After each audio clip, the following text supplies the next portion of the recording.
This video is for anyone trying to get into speed sliding, specifically Slidysim. Slidysim is a program that you can download on your computer that lets you do sliding puzzle solves digitally. There's also an app for mobile called League of Minesweeper, but I won't be covering that. But first of all, what is the 15 puzzle? Basically, the 15 puzzle is a puzzle with 15 tiles and 16 squares. The 16 squares empty. This puzzle is 2D, unlike a Rubik's Cube, or puzzles like the Rubik's Cube.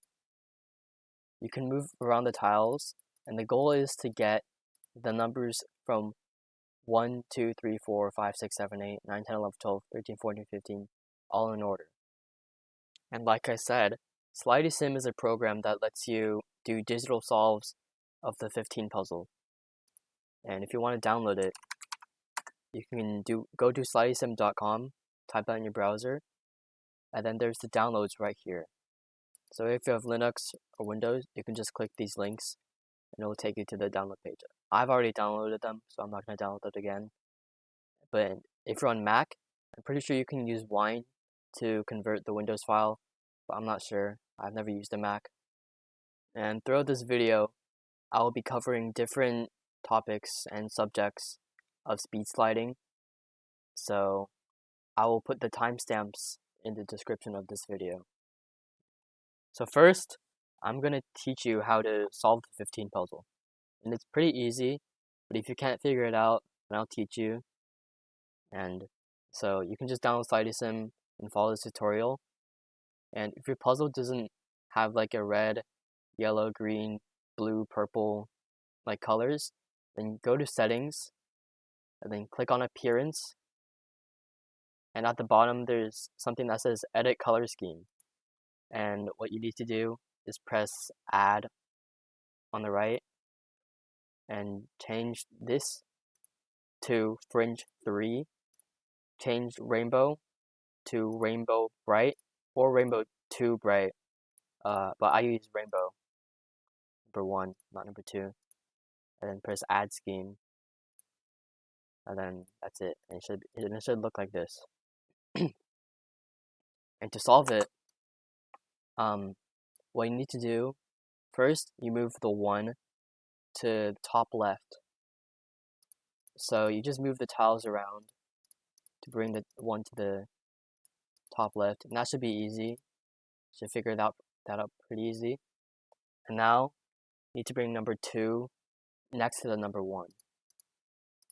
So I'll bring number 2 like this. And now you need to solve 4 and 3 at the same time. So what I would do in this situation is I would bring the 4 into the spot of number 3. Most people, when they first try to solve this puzzle, they bring the 4 into this spot, or they bring the 3 into the 3rd spot, and then they try to bring the 4 under the 3 and they can't solve it. But what you need to do is put the 4 in the 3rd spot, and then put the 3 under that 4. And you should be able to figure out how to move the pieces to some spots. And after you figure that out, the blank tile should be at the bottom. And now click this and go to make the blank tile the top right. And I'll put the 4 in the 4th spot, put the 3 in the 3rd spot. Now what you can also do, let's say the tiles look something like this. What you can do is move the 3 to the 4th spot, like this. And then move the 4 under the 3. And then move the blank tile to the 3rd spot and move the 3 and 4 into the correct positions. That's pretty easy. And now it's the same concept for everything after that. So first, we'll solve the yellow part after that. So that's 5, 9, and 13. So bring the 5 under the 1, and then bring the 13 under the 5. Bring the 9 next to the 13, and then make this the blank tile, and then make them in the right positions. And similar to the top row, you can do it the opposite way. So like you could bring 9 to the spot where 13 is supposed to be, and then bring 13 next to the 9, and then insert them. The hardest part about this is remembering where the number should go. So if you have trouble remembering that, just count 1, 2, 3, 4, 5, 6, 7, 8, 9, 10, 11, 12, 13. That's the 13th spot on this grid, and that should be easy to remember. And now we solve the green part after the yellow part. So bring the 6 next to the 5, and bring the 8 next to the 6. I got a pretty easy case because I can just do it in one move. And then bring the 7 under the 8. And then make this the empty square and solve them. And like I said, you can do it opposite. So you probably already guessed, you can bring the 7 into the 8th spot, and then bring the 8 under the 7, and then solve them. And then now you have the 10 and 14 you need to solve. So bring the 14 next to the 9, bring the 10 next to the 14, and solve them. I'm sorry if I'm going really quick on this. I just already know this puzzle and how to solve it, so it might be a little hard to follow. And like every other part, you can do this in 2 ways. You can also do 10 in the 14th spot, 14 next to the 10, and solve them. And then you're done. Okay, now let's say you get case like, hold on.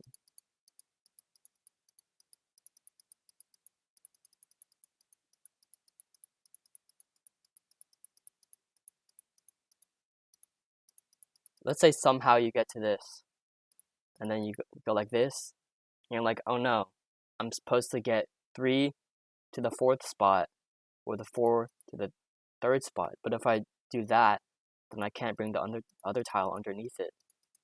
What you need to do is just stop using these 3 tiles to move this around, and instead move one of the tiles out of the way, move it like over here maybe, and then just solve it again, and the problem should be fixed. So I bring the 3 here, 4 under the 3, and I solve those 2. Also, if you're wondering, like, how come when I try to move the tiles around, it automatically does it, and there's no animation like you have? What you need to do is go to settings, go to controls, and you can see the controls right here. There's keyboard and mouse. Keyboard plus macros doesn't really matter. Nobody uses it, and it doesn't count for legitimate times anyways. So just use mouse. And at first, maybe you should use click. That's what I did. Click is when the tiles move when you click on the tiles. And hover is when the tiles move if you hover over the tiles. And hover is a lot faster than click, so eventually you have to switch to hover. But at the beginning, I might use click. And animation, nobody really uses this, but I just used it for my tutorial to help you understand it better. So I just set this to 0.1. I just used it. So yeah, that's how you do that. You can mess around with these settings a lot, but don't mess around too much. Next, I'm going to go over the README, which is basically like the controls of Slidysim, how to do everything. So if you go to Slidysim.com, there's a link at the bottom. It says, see the README for controls. So just click this link, and it has all these controls. I already told you spacebar is scrambling the puzzle, and escape is to reset the puzzle. And what you can do is change the puzzle size as well. So if you press plus, that changes to a bigger puzzle. If you press minus, that changes to a smaller puzzle. You can press plus all you want, and it will get to really big puzzles, but this is the smallest puzzle you can get, which is a 2x2. It only has 3 tiles. And there's nothing really useful you need to know at the beginning. Home, reset zoom to default, so if you have a puzzle at this zoom, press home, and it will return to the original size. But I like to have my puzzles big because it helps me like control my mouse better. And you press end, it zooms to fit the puzzle in the window. So if I have my window like this, my puzzle is like too big for the window, I can just press end and it'll make the puzzle as big as it can be. And that's all you really need to know. 1 and 2, we'll go over that later when I teach grids, which is something you'll learn later. And these are the display types. I won't go over these because they're not really that important. You can read about the leaderboards here, read about the solver here, multiplayer. I guess I don't use multiplayer, so I mean you can use that, I guess. I don't use it. Now I'm going to go over the ranks for Slidysim. So this community has compiled ranks. It's like Valorant, like Overwatch ranks, and you can find them in this Discord. There's going to be a link in the description for this Discord. It has a lot of people that also play Slidysim, and there's this rank site where it has a bunch of people, not a bunch of people actually, and it's from beginner to bronze, silver, gold, platinum, diamond, master, grandmaster, nova, ascended, LF, gamma. So basically there's a lot of tiers, and I'm right here, number 13. Well, now I'm up here, and if you do like scores, for example, one solve, if you do a solve that's under 4 seconds, that'll get you a gold time, and that gives you 20 power, which will land you in bronze. And I know that sounds like really confusing because when I first started out, I thought this was all pretty confusing as well. And basically what it is that this guy, he made Slidysim, and he also has all of the people's personal bests on everything, on his computer, on his database, and he made a program that takes all the best times of these events, and it puts them into here and calculates your power, and it calculates what tier you're supposed to be at. And so I'm going to go over what all this means. So for 3x3, that is a puzzle where it's 3 squares across and 3 squares down. That'll be an 8 puzzle. And so that means a 15 puzzle will be a 4x4. Didn't know that. And at A05, that means average of 5.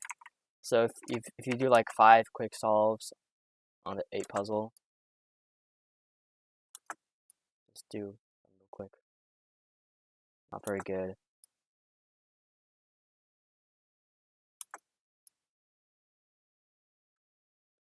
Okay, let's say my average of 5 is 2.058. And the way they get that time is you can see here, they have the 5 times, and they remove the worst time, and they also remove the best time. And from the 3 remaining times, they calculate the mean of those 3 times, and that's their average of 5. And that's the same with the average of 12. That's just an average of 5, but with 12 solved instead. Average of 50, average of 100. And 3x3 times 10, that means it's a marathon. So if you go to settings, puzzle, and then click marathon, and then you put 10 for marathon length, that is a 3x3 times 10. And what it looks like is you just do one solve. After you finish that solve, it immediately goes to another one. You have to do this 10 times until you finish. And then when you finish, the sum of all those times is added up, and that's your time for times 10. It doesn't remove the best time or the worst time. It's just all of the times combined together. So I got a 21-second marathon, and So times 42 would be the same, except it's 42 solves and not just 10. And it's the same for here. Average of 5, average 100, marathon of 42. And also there's a relay. So if I have a 4x4 puzzle, I go to settings, solve type, and you want to click 2-N relay. And if you just do a solve, when you finish that, it goes to the 3x3. So that means it's kind of like a relay because it goes from one puzzle to one that's smaller than it. So if you do like instead of 4x4, let's say this was a really big puzzle, like a 6x6. If you solve the 6x6, it goes to the 5x5, to the 4x4, to the 3x3, to the 2x2. And after that, that's basically done. And then all those times are added up, and that's your relay time. And I think that's basically all the terms you need to know. This average of X means marathon, and relay is like you're going smaller and smaller puzzles. And also, there is a bot in this Discord server called Eggbot. So if I message this bot and I do $GET-PB, enter, that gives me my personal best for the categories of 4x4. It defaults to that. And you can also do get PB 7x7. If you did some 7x7 solves, it gives you your best times for those. See, my best time for 7x7 average of 12 is 38 seconds. So I hope that makes sense. And if you don't have your account linked, I have my account linked to Eggbot. You have to ask some people in this server to link you. You can just do get PB, and let's say your username is like Speedsliding 20, and you can do get PB 5x5.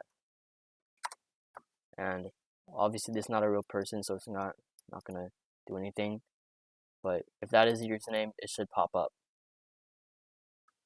And also, the way power is calculated is like, so if you have a beginner time will give you 1 power. So, okay, beginner's not a good example. Let's say you're good and you're like master. If you get a master time, it will give you 400 power. So the left number will always mean the power that one score will give you, and the number on the right here, 4,000, that is the power required to get that tier.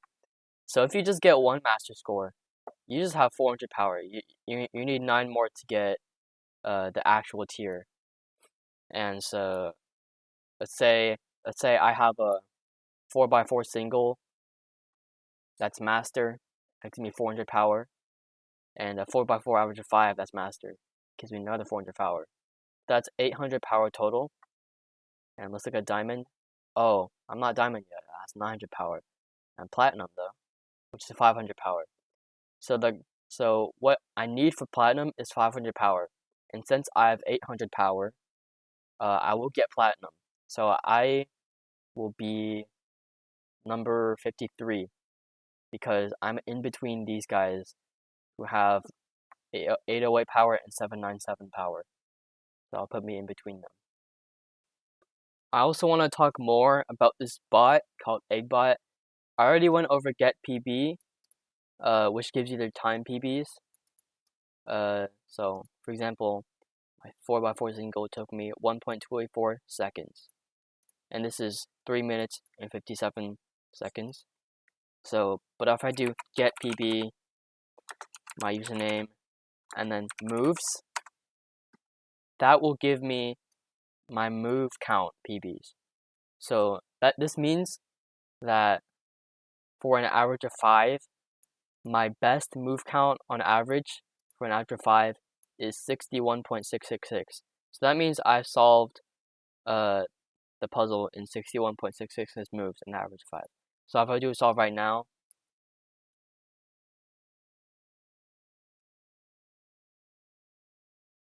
Oh wait, I have relay on. Let me turn that off.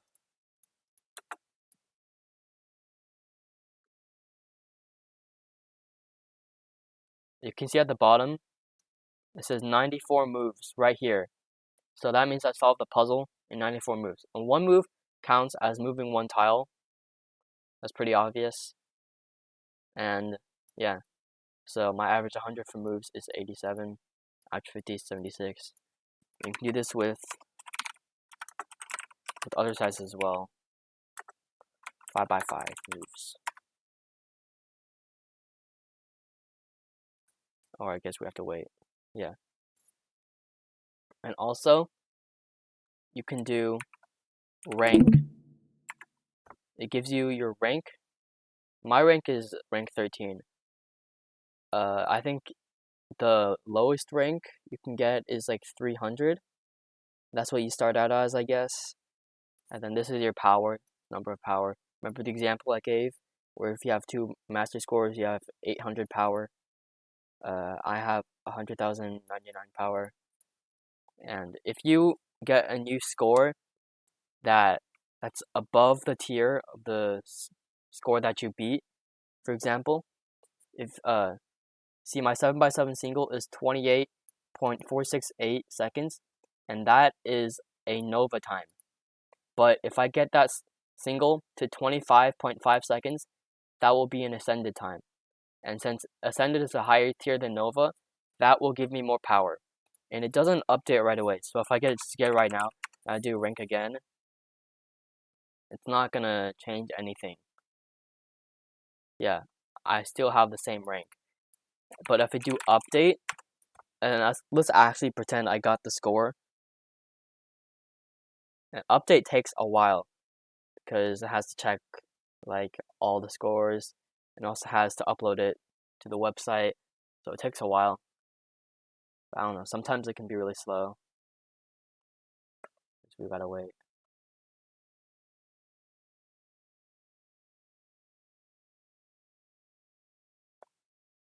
And after we finish waiting, we can just do exclamation point rank, and it'll give us our updated rank.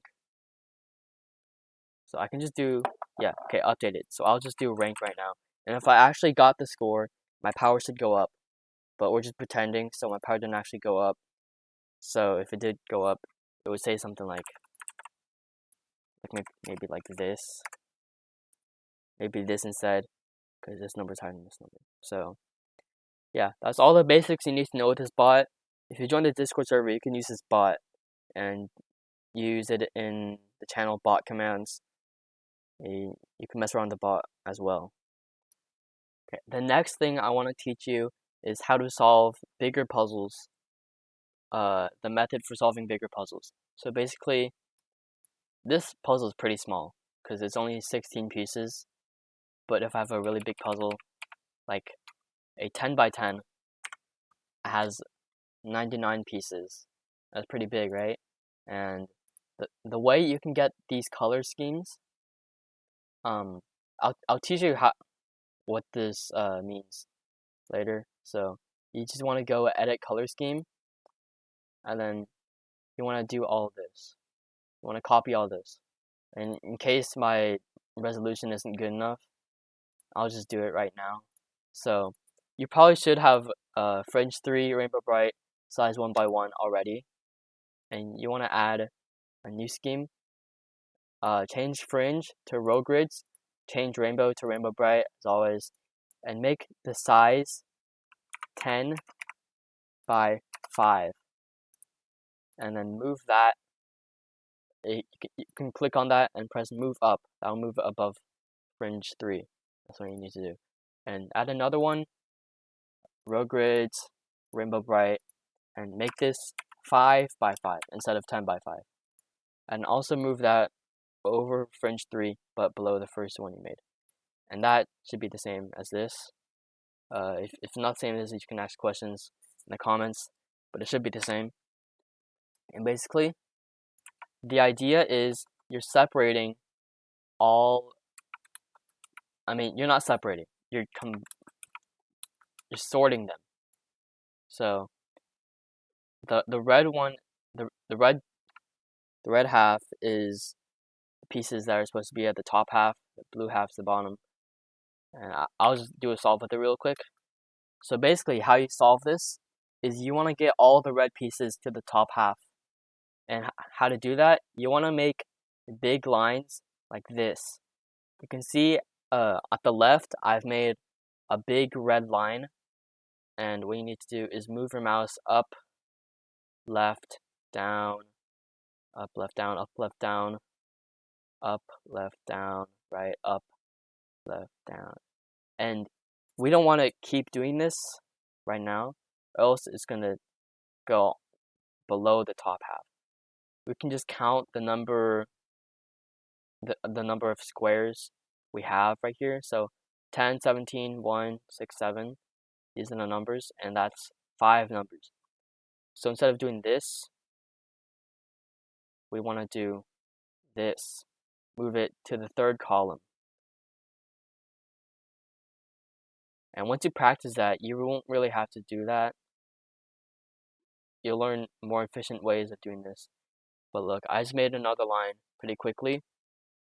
And these lines aren't hard to make, they're pretty easy.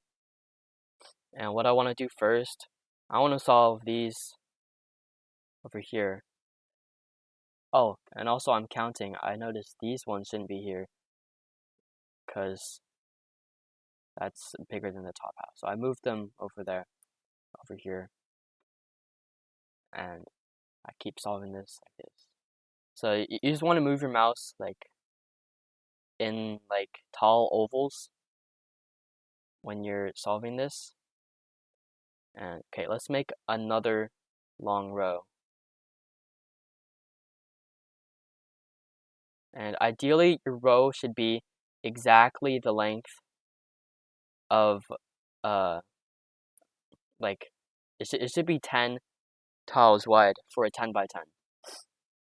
Because you're making 2 columns using this, and 10 divided by 2 is 5, and you want 5 tiles in each column. So as I said, you just make long ovals, up, down, up, down, up, down. After a while, it should be like this. It's pretty easy, but if you're confused, just leave a comment about it. I'll help you, or you can ask in the Discord server. They'll probably help you as well. So let's say you solve this half, and what you want to do, so the next step would be to solve. You can see up there, you want to put the reds to the left half, and then the blues to the right half.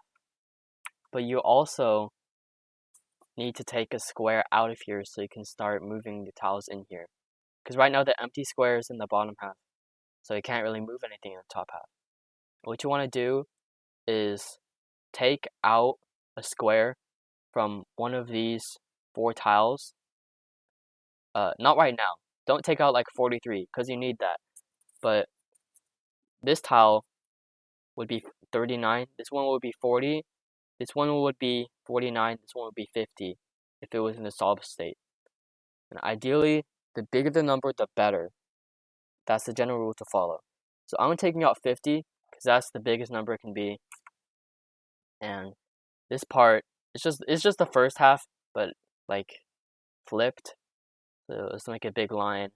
And then instead of tall ovals, we're making wide ovals.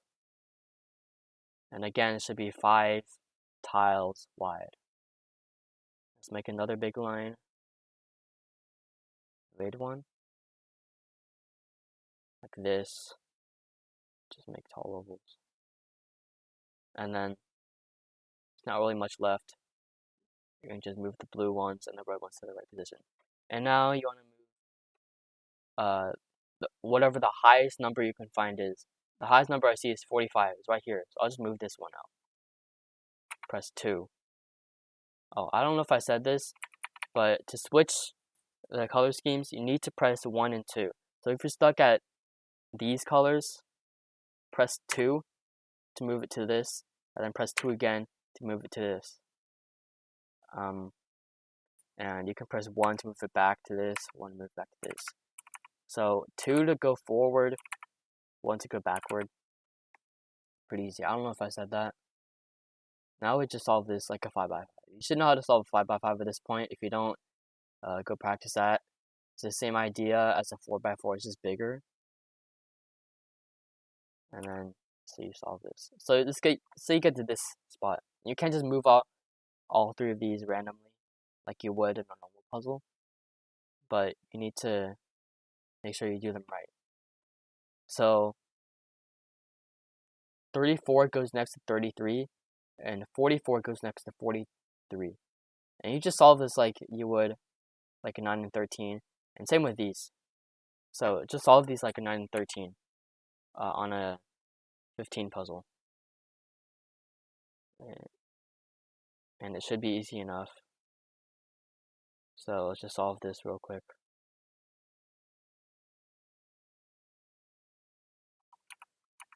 And then now you need to solve the last 2x2. I already solved the 39 and 40, but if you have like this, where 40 and 39 were swapped, you just move the 40 out of the way, and then solve it like a 3 and 4 in the 15 puzzle. You just solve this. This one's pretty easy. It's also like a 3 and 4. Like this, it's the same. Let me just finish the solve real quick. Make lines. If there's already like partially completed lines, just build off of those lines and make those lines even longer. 84 is the biggest number I can find. I saw 95, but 84 is a bigger number. Now 91 is a big number, but 91 is supposed to go in the bottom left. So if I remove this and do my solve, and then I need to get like 91 right here, I have to bring this back and remove a different number, go here, and yada yada yada. So what you want to do is like remove a number that you won't have to put back until the very end. So 84 is a good number for that. Just solve this.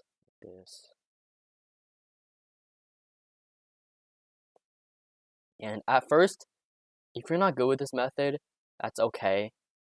I wasn't very good with this method. I was better at like the regular solving method, which is called fringe. I was better at that at the beginning, but trust me, if you practice a lot with this method, it's going to be really good.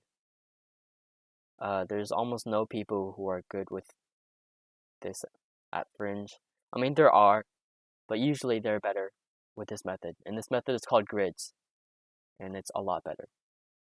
And yeah, so what you want to do here, solve top half, press 2, solve the red and blue, press 2, solve 5x5s, press 1, and 1 again, and solve this, and press 2, solve this, press 2 again, and solve 5x5, and solve another 5x5.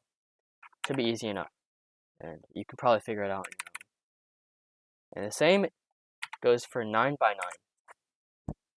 And you can like experiment with different square sizes. For example, for me, I use 5x9 grids, which means that the red square is a 5x9, so 5 squares across and 9 squares down. But a lot of people use 5x5, which means that the red square is 5 squares across, 5 squares down, and then this square is 4 squares across, 5 squares down, and then this square, and then this square. So they solve it like a 10x10, but just smaller. But I don't do that because I like this way better. And for this way, the color scheme is just this. It's just the same as 10x10, except there's only one row grids, and the size is 5x9. So you can just solve this with horizontal sorting. Remember to make really long rows.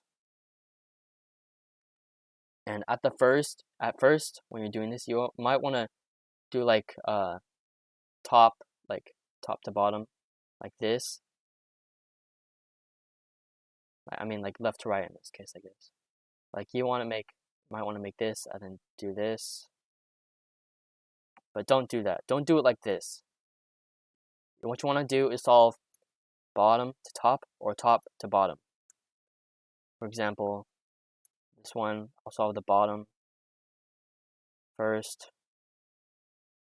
and I'm slowly going up. See how I'm slowly going up because I'm solving this stuff that's at the bottom. And now make a big row. Take a big number out, 76. You can usually tell by the colors which one you should take out. And after a while, you memorize the numbers that are good to take out. And now, you just solve this. So after you solve the red, in this case, the next is going to be orange, but it's not the left column. It's going to be another row. Because if you solve the left column will be really big. And if you keep doing that, it's going to get to like a 1 by 5 or something. And that's not possible to solve if it's not already solved. I don't really know how to explain it, but that's just how it is. You should just follow the color scheme and also read the numbers. And just don't be dumb. Okay, I'm not going to finish the solve because I don't want to waste time. But also, I also use this method for 8 by 8. And the same as 9 by 9. Same idea to figure it out. And yeah. Alright. The next thing is how to solve the puzzle blindfolded. This simulator has a blindfolded solve type. So if you go to settings and puzzle, solve type, blind, you can press space, and then once you make the first move, you can't see the puzzle anymore. And there's a method to solve it blind, and I'll put that in the description. But if you play this puzzle enough, you can probably solve it just by looking at it and then just trying to solve it like from memory, I guess. But there's a method I think is similar to like where you see them as letters, and I'll put that in the description. And basically, how this works: press space to start it, and the time in the brackets next to your actual time is the time you spent memorizing it. So once you make the first move, that disappears, and then if you just do the solve. I don't know what I'm doing. I mean, you want to end it. You think you got it. Press space. And if you didn't get it right, it says DNF, which means did not finish. So that doesn't count as a time. But if you did do it right, let's say I did do it right, then I get 20 seconds. And then it has the brackets at the side as well. But my real time is 20 seconds because I spent 7 seconds memorizing it and the other like 13 seconds trying to solve it. So yeah. All right. And now you probably have some experience with this puzzle, but maybe you're struggling with moves. So maybe you're averaging a high amount of moves and you're not sure how to lower it. I'll teach you how to do that. So right now, that solved just 78 moves. It wasn't really high effort either. Okay. And I'll just give you some example solves. So maybe you would think, oh, I want to move the one right here. But no, there's a better way to solve this. You don't have to solve the one first. But that was just a suggestion at the beginning I made to make you solve it easier.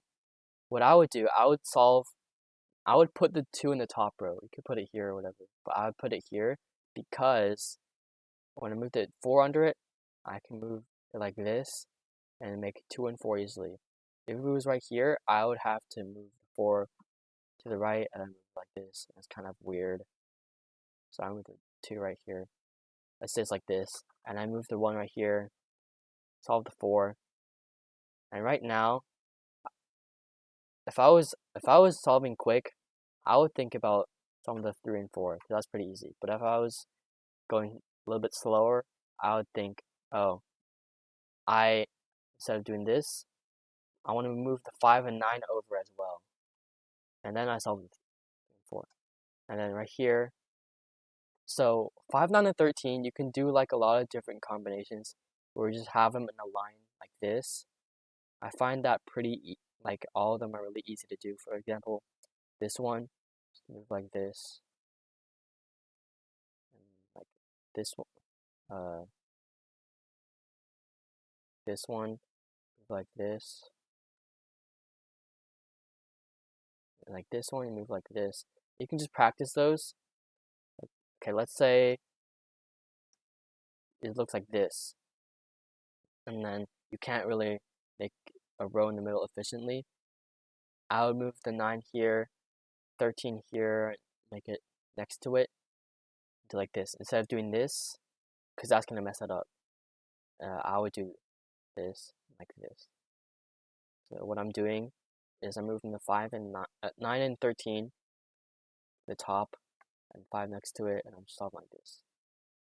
And these solves might look a little weird, but once you practice them, you'll be able to do them pretty easily.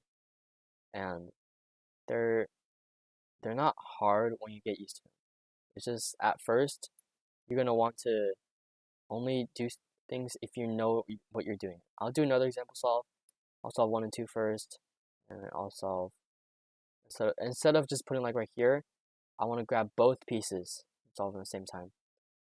I'll do like this. I'm gonna put 13 here, put 5 next to it, like this. Solve 6, 7, 8. This. What you can also do is you don't have to solve 1, 2, 3, 4 first. You can solve 1, 5, 9, 13 first. So for example, like this, if I solve 1, 2, 3, 4 first, it might mess up 5, 9, 13 and make them like go farther away like this. So because of that risk, I'm gonna solve this first. Solve the 2, solve 3 and 4. You can also do the same thing with a 3 by 3. Instead of solving like this, even though that would be the best choice in this case, we could solve the 6, 10, and 14 like this. And just practice like recognizing patterns and recognizing when you can do something. And if you see an opportunity, take it, but make sure that doesn't mess up anything else. And for my skill level, I'm not good at efficiency.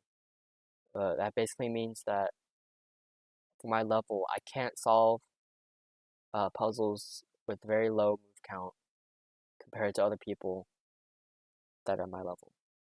So, because you just need to practice, I didn't really practice that much. And here are more example solves, even though they're not that good.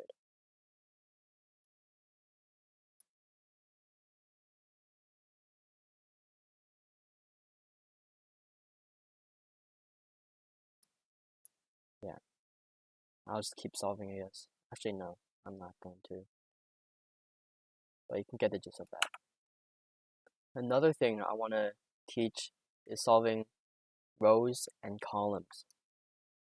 So, if I just solve first row, I can also solve the second column. I don't have to solve 5, 9, 13. So I can do 5, 7, 8, 6.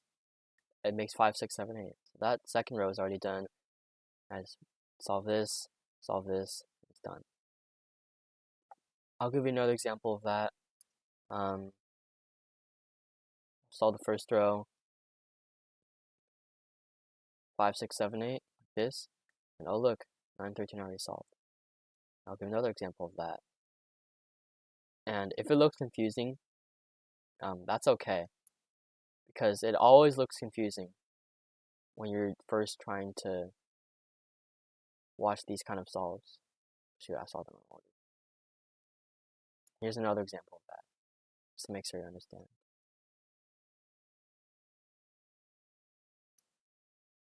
And you can also do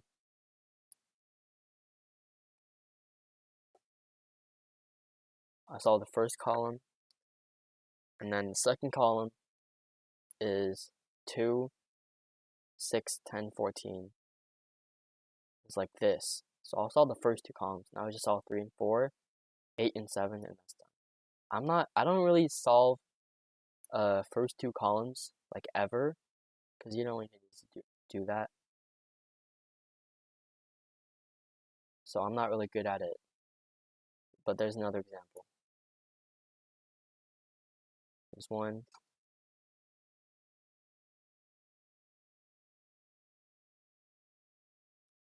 Another one.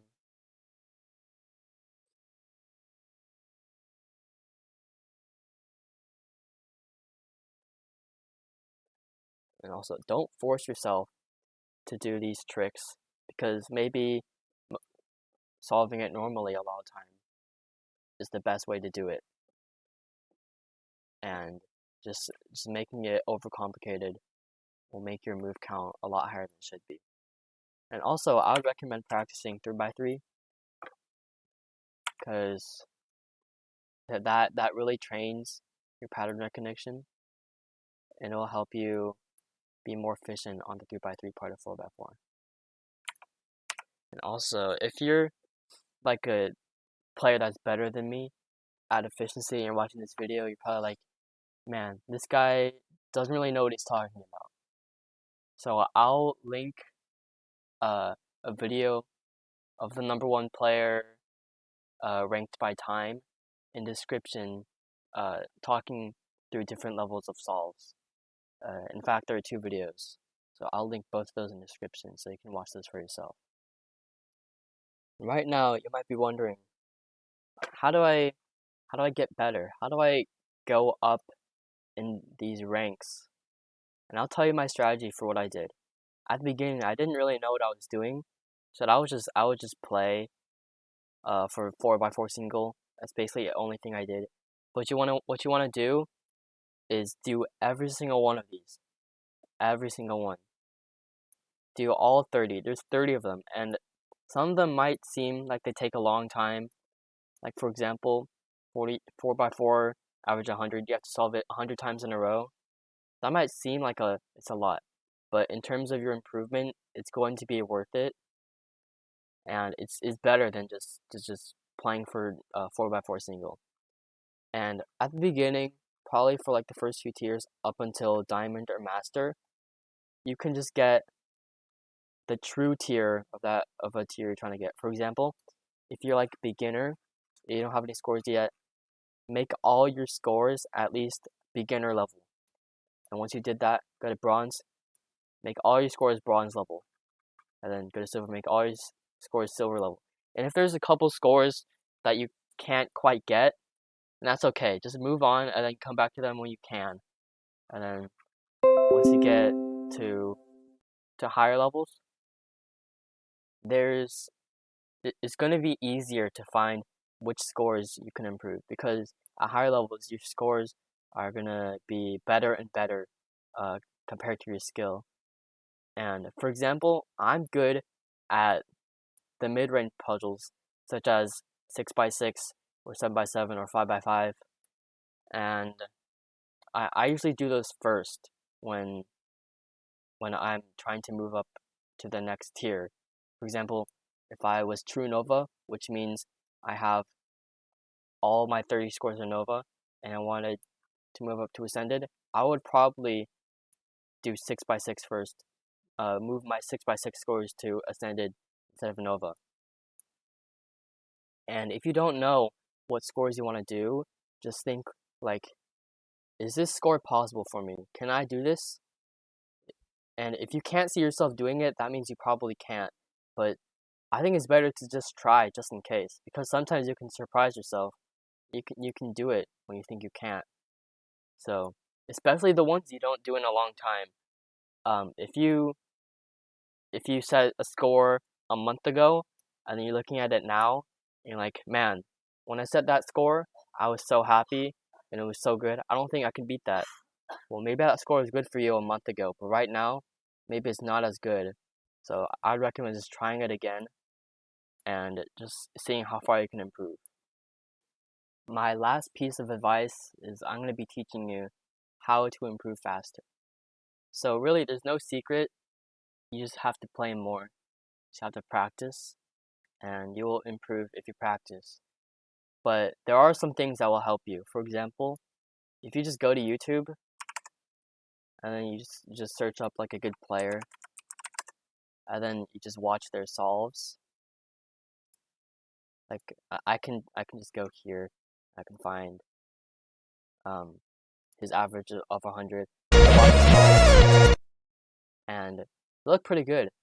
And even though I might not understand them, I might learn something from them, and it will help you if you just watch them. But I don't watch them a lot, but to other people, it might help you a lot. And also watch your own solves. Record your own solves and then probably upload them to YouTube maybe, and then watch the YouTube video back, and then see your mistakes. Like, I should have done this instead.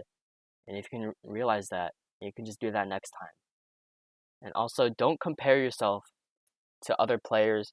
Like oh my god, this guy is so much better than me. And he has so many ascended scores for the bigger puzzles, and so many worse scores for the smaller puzzles. That means I should have better scores for the bigger puzzles. That doesn't mean that. That just means he's different from you, and you have to find out what you're good at and what you're not good at. That's all I really had to say.